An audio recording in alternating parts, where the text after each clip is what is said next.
Et quand la tristesse arrive, je sais tu es là, toujours près de moi. Samedi matin, on se prépare à vivre une belle fin de semaine, je l'espère. Et comme on le fait tous les samedis, on va rejoindre quelqu'un. Ça fait longtemps qu'elle est avec nous et on l'aime beaucoup. Vous allez la reconnaître immédiatement. J'aime l'appeler notre petite sœur sourire, sœur Angèle.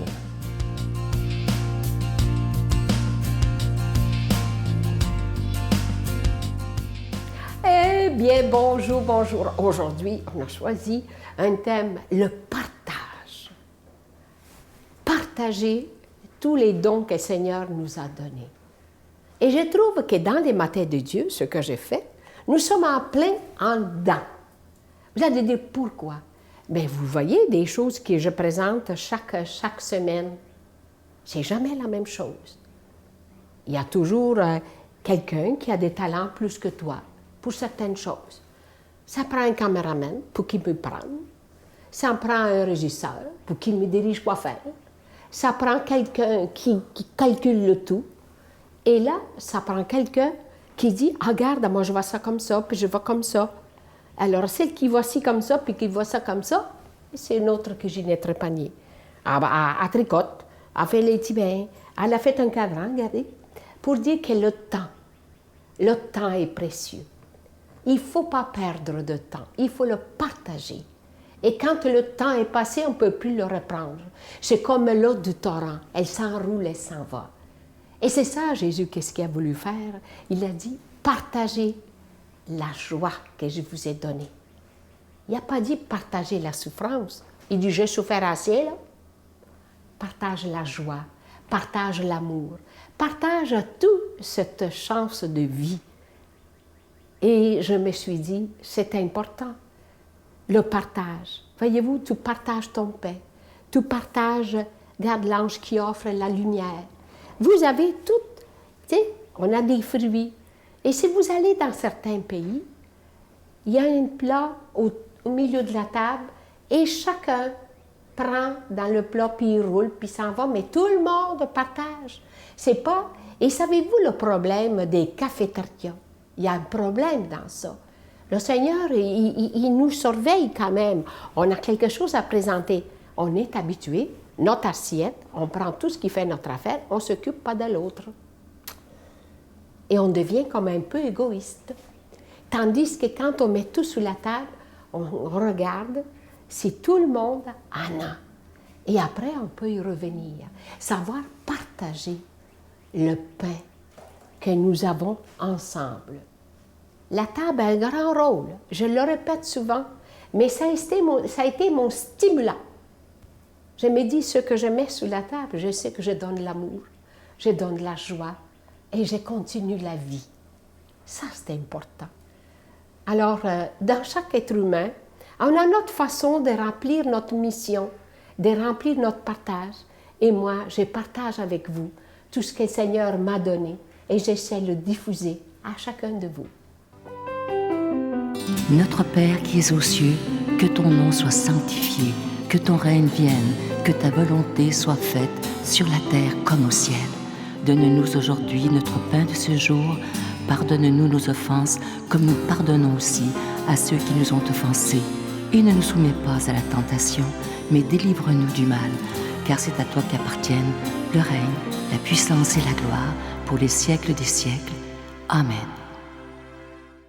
Je suis tellement content de vous parler de ce beau cadeau du mois. Ça fait je pense, des années que beaucoup de gens nous demandent est-ce qu'on pourrait un jour avoir comme cadeau du mois un beau crucifix, une croix murale qu'on peut mettre à la maison, dans une chambre, n'importe où.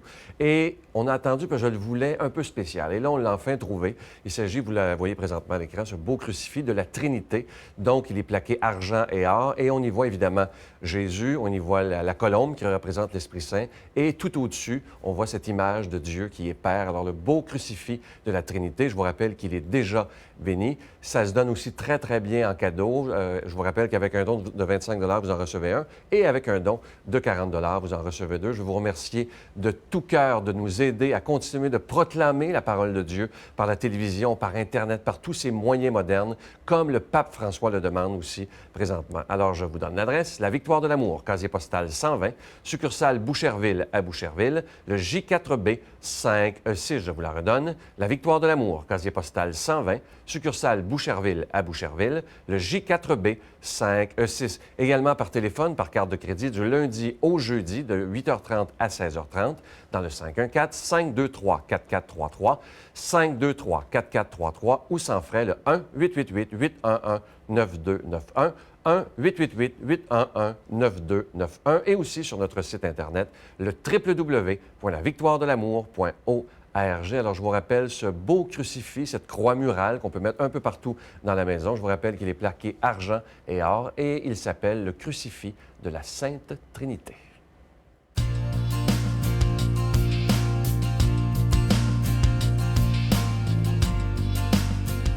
Mon Dieu, donnez-moi la sérénité d'accepter les choses que je ne peux changer, le courage de changer les choses que je peux et la sagesse d'en connaître la différence. Amen. Aujourd'hui, pour nous parler de cette belle lettre d'amour que Jésus nous a donnée avec les Évangiles, on rejoint l'abbé Raymond Gravel.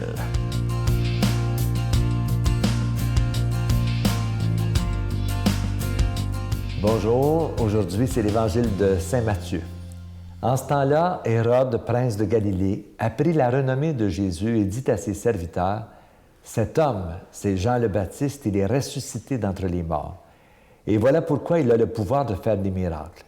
Car Hérode avait fait arrêter Jean, l'avait fait enchaîner et mettre en prison à cause d'Hérodiade, la femme de son frère Philippe.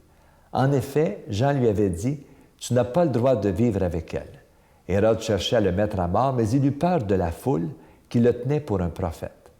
Lorsqu'arriva l'anniversaire d'Hérode, la fille d'Hérodiade dansa devant tout le monde, et elle plut à Hérode. Aussi, s'engagea-t-il par serment à lui donner tout ce qu'elle demanderait.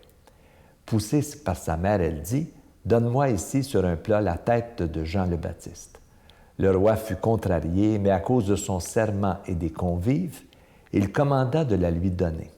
Il envoya décapiter Jean dans la prison. La tête de celui-ci fut apportée sur un plat et donnée à la jeune fille qui l'apporta à sa mère. Les disciples de Jean arrivèrent pour prendre son corps, l'ensevelir et allèrent en informer Jésus. Un drôle d'évangile. Comme cadeau, c'est pas vraiment un beau cadeau. Mais cet événement qui est raconté par Matthieu l'a été aussi par Marc et par Luc. Ça veut dire Marc qui est le premier à l'avoir écrit. Alors sans doute qu'il y a une valeur historique sur la mort du Baptiste. Comment est-il mort? On dit qu'il est mort décapité. Est-ce que l'histoire a été inventée par Marc ou bien s'il y a une valeur historique derrière l'histoire? Sans doute que c'est vrai, parce qu'on sait que Jean-Baptiste avait prêché et dans le désert, il avait invité à un baptême de conversion et il avait dit au roi Hérode qu'il était dans le péché grave parce qu'il avait épousé la femme de son frère. Bon, on sait qu'à l'époque, ça ne se faisait pas et que c'était mal vu, et comme c'était le roi, alors ça ne pouvait pas se faire. Alors le roi avait développé une sorte de haine viscérale envers le Baptiste, et sa femme, Hérodiade, encore plus. Et c'est pourquoi la fille d'Hérodiade, qui s'est mise à danser devant le roi lors de son anniversaire, Salomé, elle en a profité pour demander qu'on décapite Jean-Baptiste, qu'on le tue, à la demande de sa mère. Alors, c'est une question qu'on peut se poser aujourd'hui. Est-ce que c'est vrai tout ça? Je pense qu'il y a du vrai derrière ça. Il y a sûrement aussi un peu de légende racontée par saint Marc, qui a été repris par Matthieu et par Luc, mais on sait que le Baptiste a été assassiné, qu'il a été fait martyr.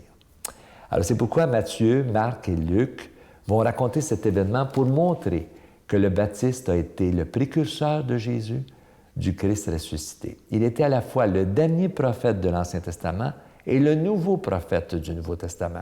Il marque la transition entre les deux. Et c'est sûr qu'à l'époque des évangélistes, sans doute aussi, il y avait un conflit entre les disciples du Baptiste et ceux de Jésus. Il y avait des gens qui disaient que le Baptiste était le Messie Et d'autres disaient non, c'est Jésus qui est le Messie. Et là, il y avait comme une sorte de conflit. Et les évangiles ont été écrits justement pour essayer de réconcilier autant les disciples de Jean que ceux de Jésus. Alors, il faut souligner que Jésus avait pris ses distances par rapport à Jean le Baptiste. Rappelons-nous simplement l'épisode théologique du baptême de Jésus lorsque Jean le présente comme celui qui va baptiser dans l'Esprit et dans le feu. Il dit « Il a sa pelle à vanner à la main, il va nettoyer son aire et recueillir son blé dans le grenier. Mais la balle, il va la brûler au feu qui ne s'éteint pas. » Jésus n'a jamais fait ça. Au contraire, il s'est fait proche des pauvres, des exclus, des blessés de la vie. Il n'a jamais condamné personne. Les seuls avec qui Jésus a été dur, ce sont les dirigeants, les prêtres, les scribes, les pharisiens, le roi. Les femmes et les hommes ordinaires, il s'est fait proche d'eux. Il les a interpellés, bien sûr, mais jamais il ne les a condamnés. Et c'est tellement vrai que dans l'Évangile de Matthieu, un peu plus loin, et de Luc, on a le récit suivant.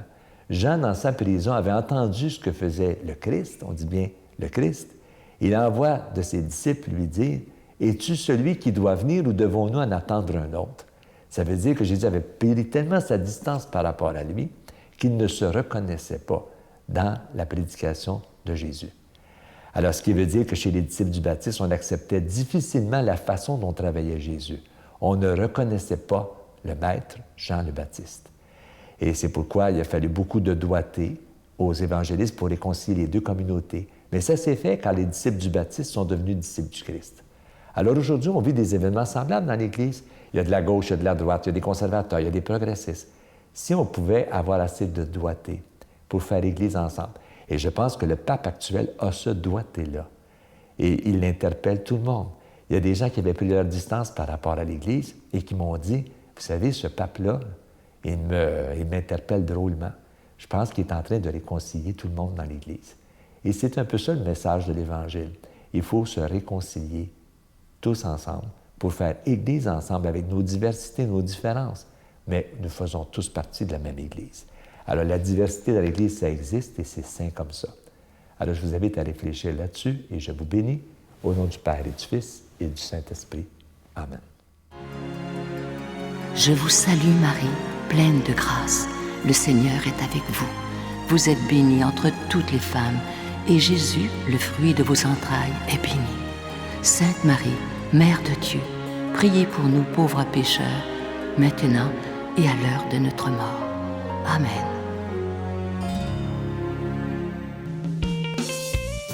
Des vacances ressourcement sur des airs de musique country.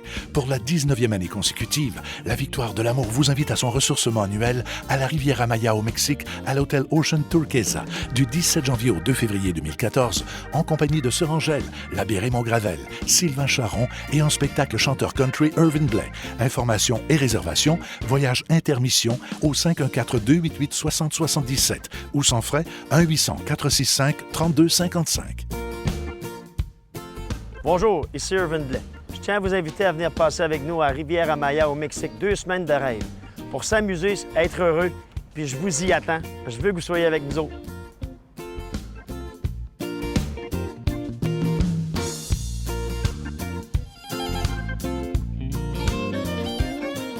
Je vous laisse avec une pensée qui me touche beaucoup. Elle est tellement belle. Ça dit ceci: la meilleure façon d'aimer une personne, c'est de ne jamais oublier qu'on pourrait la perdre à tout moment. Oublions jamais ça. Lorsque vous partez le matin, peu importe, même si vous êtes pressé à n'en plus finir, prenez le temps au moins de dire « je t'aime » à la personne avec qui vous vivez, parce que vous ne savez pas ce qui peut arriver. Je me souviens d'une dame il y a plusieurs années, faisait déjà peut-être 40 ans qui était mariée. Son mari, comme d'habitude, tous les matins, est allé prendre une marche. Elle lui a dit « je t'aime » avant de partir. Et une demi-heure plus tard, elle apprenait qu'il venait de se faire frapper par une voiture et il est décédé. Mais elle me disait heureusement qu'avant qu'il parte, je lui ai dit « je t'aime ». Je vous souhaite une belle journée. À demain. Bye. Moi, j'étais à la recherche d'amour, donc là, j'avais des conjoints, tu sais. Puis là, au bout de 2 ans, là, la passion était plus là. Puis ensuite, je vais changer de chum, je pense qu'il m'aime plus, tu sais. Fait que là, ça a été comme ça. Le pattern, 5-6 fois, c'est ça. Puis là, je me suis dit, hey, ça n'a pas de bon sens. C'est pas ça que je veux dans ma vie, là. La Victoire de l'Amour remercie de tout cœur les Résidences Soleil de leur accueil si chaleureux.